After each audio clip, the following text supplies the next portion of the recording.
वैदिक काल में ही ऋषि मुनि नौ ग्रहों की पूजा करते थे।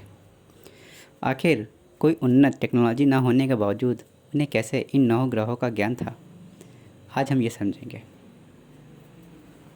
वैदिक काल में ऋषि मुनियों ने आकाश का अध्ययन किया और एक चीज़ पाया कि आसमान में कुछ तारे ऐसे हैं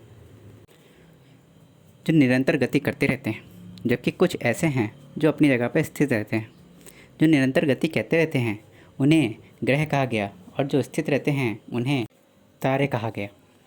इसी तरह कुल 9 ग्रहों का अध्ययन किया गया, जिसमें से सूर्य एक, दूसरा चंद्रमा, तीसरा शनि,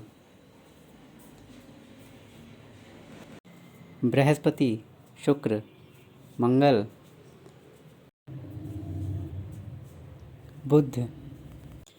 इन 5 ग्रहों के साथ सूर्य और चंद्रमा मिला के कुल 7 ग्रह हो गए, जिसका अध्ययन किया गया। अब हम पढ़ेंगे 2 और ग्रह राहु और केतु के बारे में।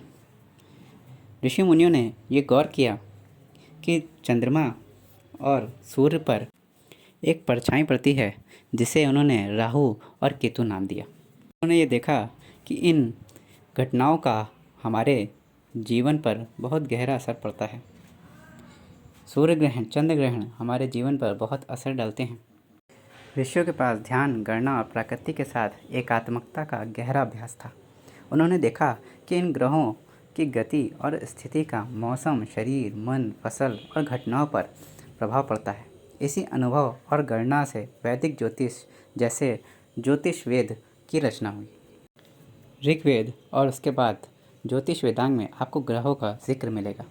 सूर्य सिद्धांत जैसे ग्रंथों में तो ग्रहों की गति, स्थिति और काल गणना का बहुत सटीक विवरण मिलता है।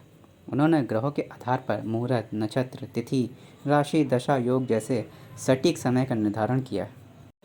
उन्होंने अपने ध्यान, ज्ञान और अनुभव के दम पर जो भी दिया वो आज के समय में उतना ही सटीक विश्लेषण देता है जितना कि पहले देता था।